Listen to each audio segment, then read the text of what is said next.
in our parishes, and these are the same representatives in our families, that we can understand how to interact with each other and how to really develop relationships with each other.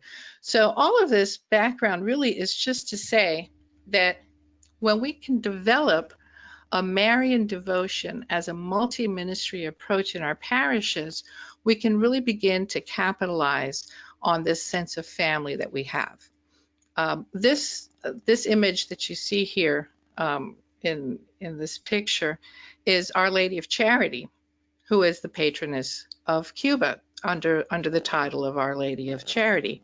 And her story is quite beautiful, and it's a story of family, and it's a story of unity. And I'd like to share that with you as an example of how we can proceed with Marian devotion to instill or foment a sense of parish life, a sense of family life in the parish. So the story of Our Lady of Charity begins in the early 1600s, sometime 1610, maybe 1612. And at that time, Cuba had been settled by Spanish colonists for about 100 years. And in the eastern part of the island, in a copper mine, we find these three individuals that we see depicted in the picture. And they were two brothers and a young African boy who were learning how to gather salt from the salt marshes.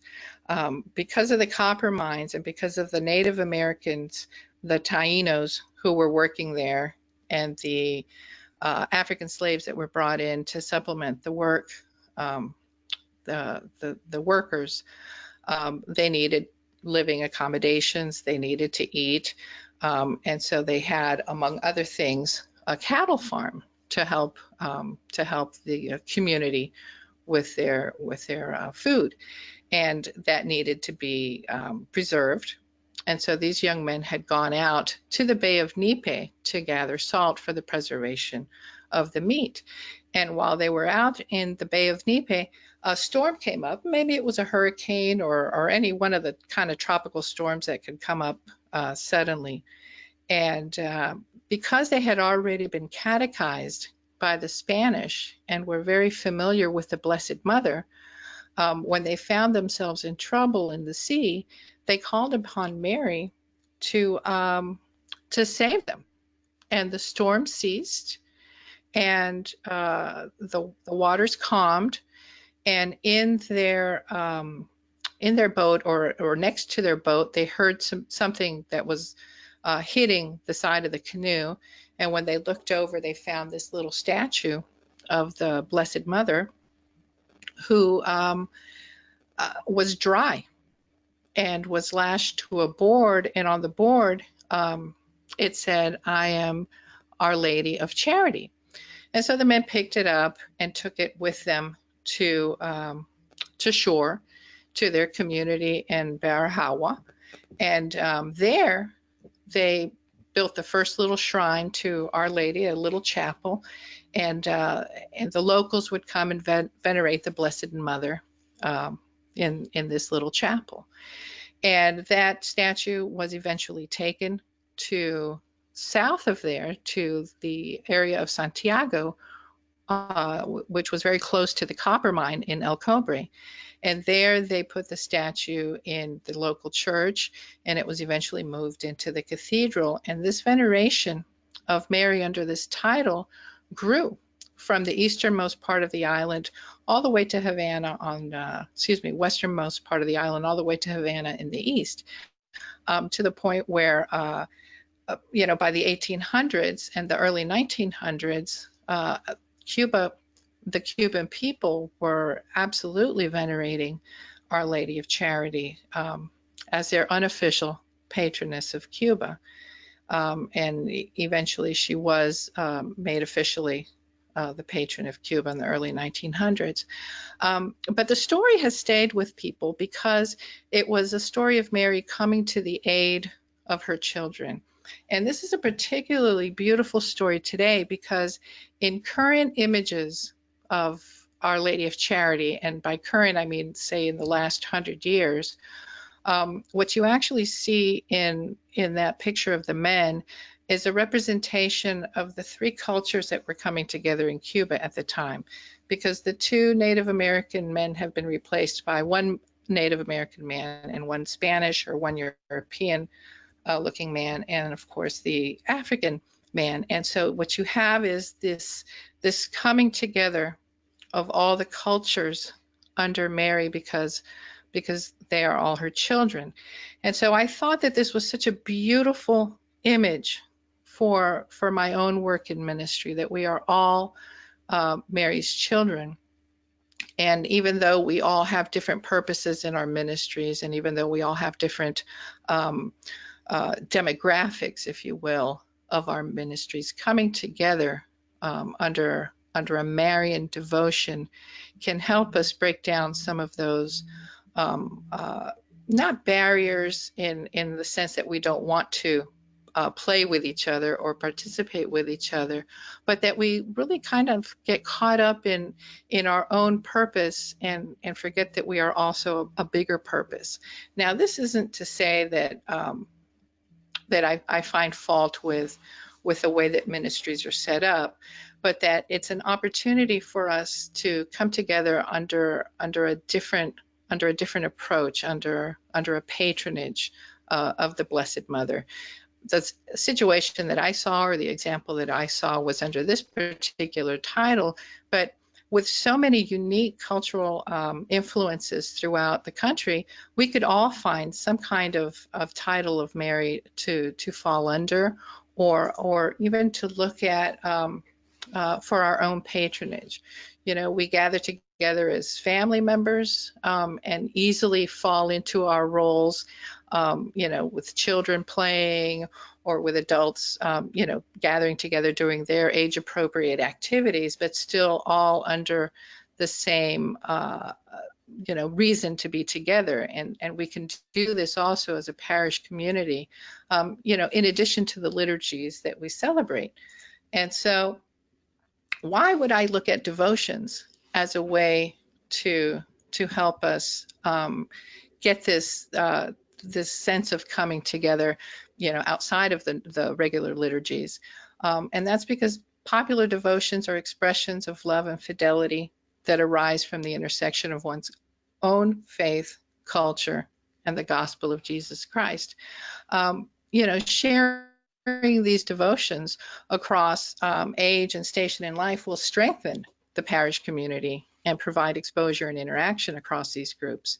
Ultimately, what it does is that it helps to support the community.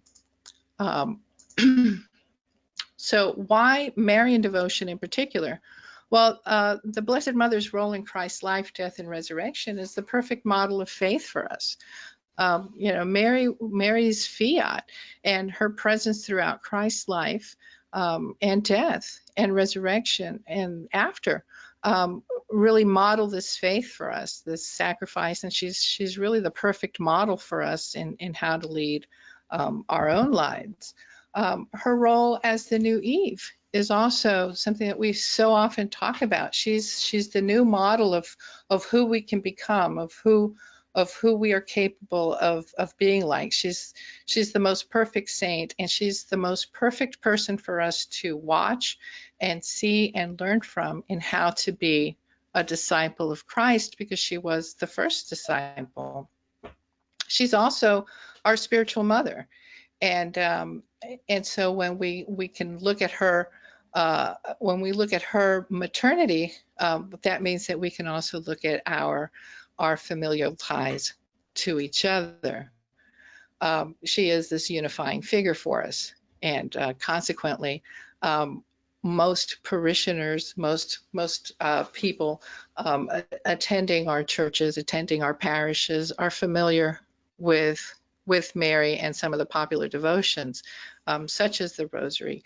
But there are others, and so what I'd like to propose is looking at some of these Marian devotions that we could possibly implement across ministries together to bring people together under some Marian patronage. In order to do this, we can utilize existing leadership.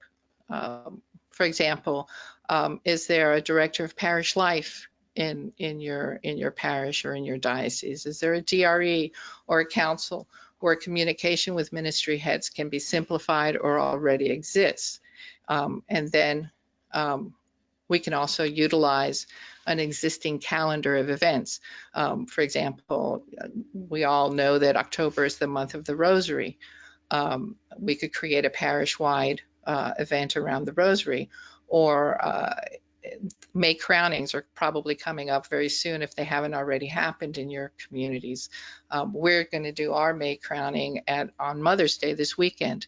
And so, we can utilize existing things. I'm not suggesting that we reinvent any wheels here, but that we can use communication strategies that we already have in place. Perhaps there's already a retreat in your parish or in your diocese for ministry heads or ministry leaders.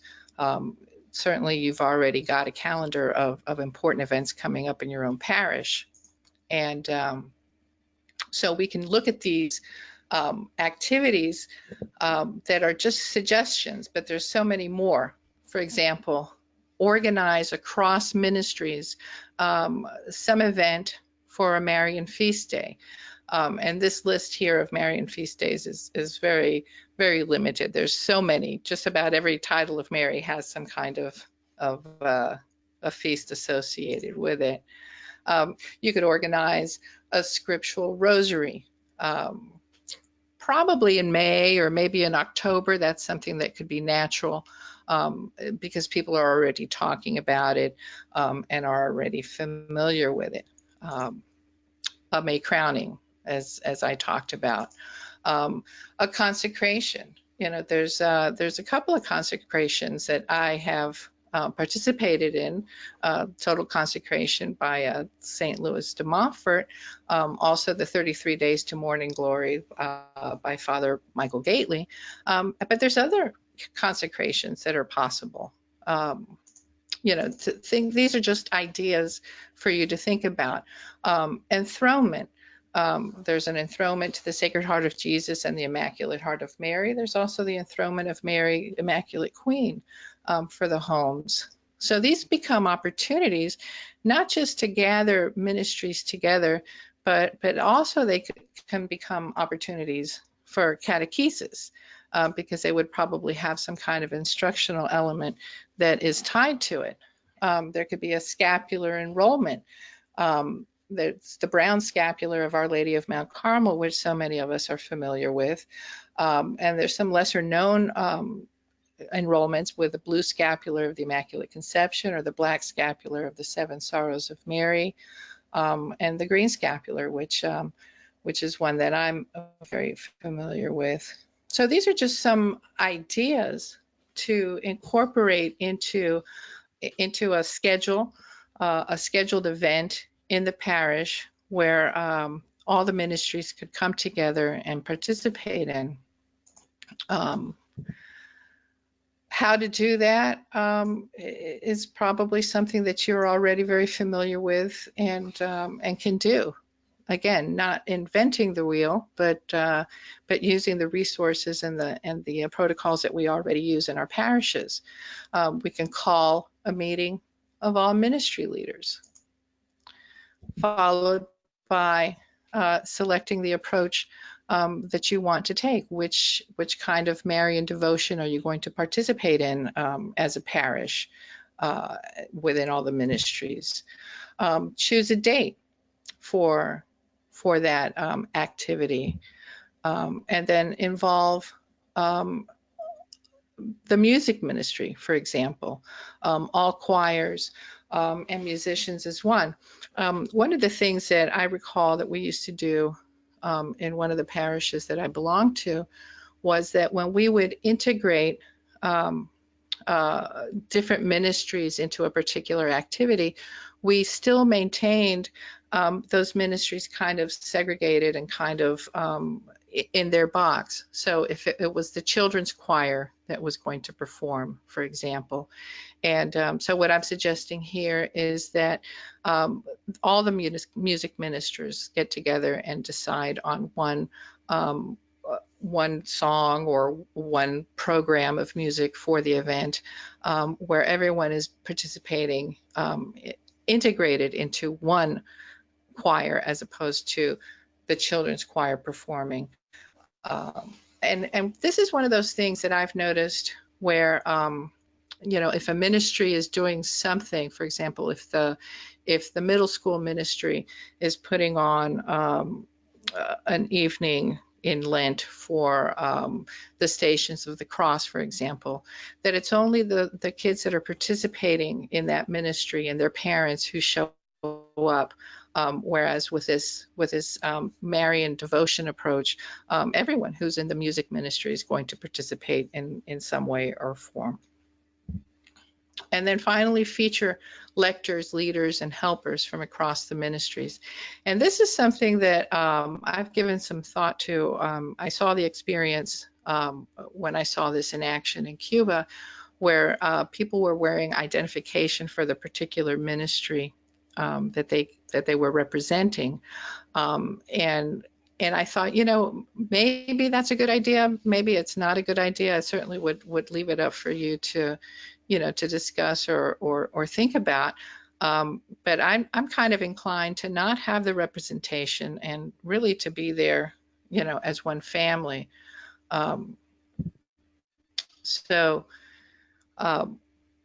I'm certainly not suggesting that any of these devotions or any of these activities replace the liturgy in our lives, but they certainly do help us, move in the direction of the Eucharistic celebration of the Mass.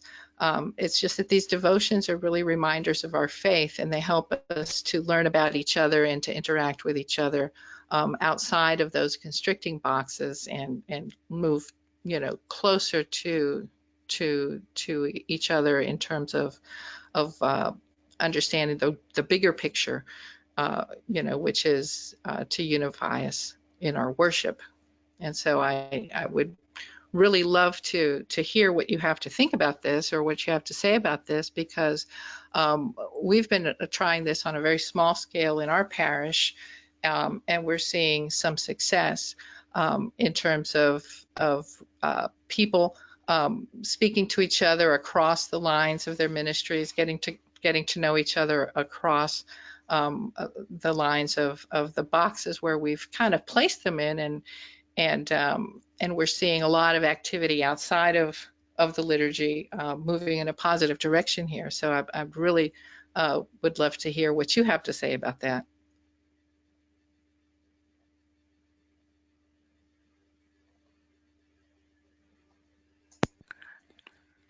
Okay.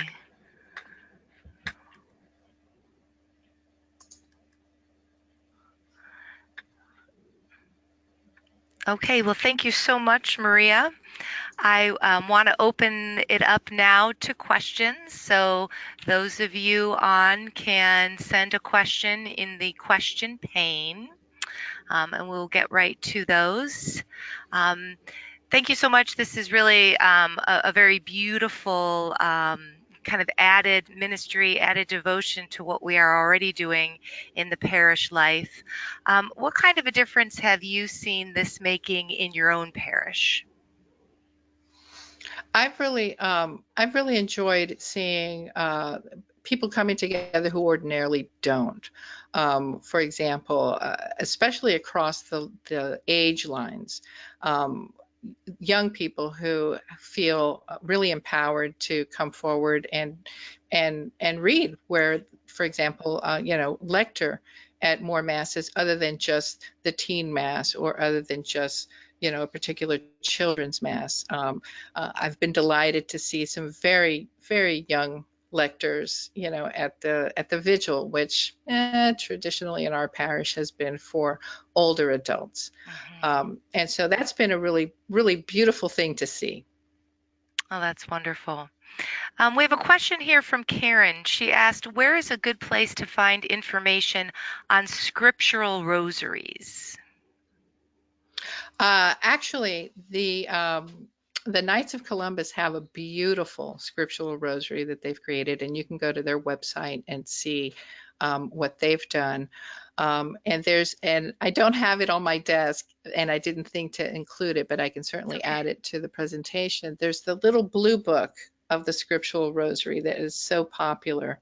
It's a tiny little book that so many Catholic bookstores carry. And it's, I think, a very well-known one. But absolutely, the Knights of Columbus have a lovely scriptural rosary that they've developed. Okay, great. Thanks for sharing that. So, Maria, can you tell us a little bit more about your experience when you went back to Cuba? Had it been a while since you had been there? It was 50 years to the day from my first return. And so it was a very beautiful opportunity for me to not just reconnect with family, but because we were there that first return in 2015, because we were there on pilgrimage, we were able to see how families worship in Cuba and how ministry works in Cuba. And I suspect that it's the way that it was here in the United States for a very long time, where it was the family. The family was the source of all the catechesis and of the church life. And it's only now, because so much of our culture, I think, is fragmented and people are moving away from each other, that I think that people are finding themselves more isolated and more kind of caught into this, okay, if I'm in the young adult ministry, then that's where I live. Or if I'm in the women's ministry, then that's where I live. But I saw that really there were no boundaries in the experience that I saw in these smaller faith communities.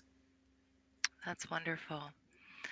Let's see. We have a question here from Magdalena. I'd like to know if this will be available for us to present to our catechists. Yes, so they can certainly use this.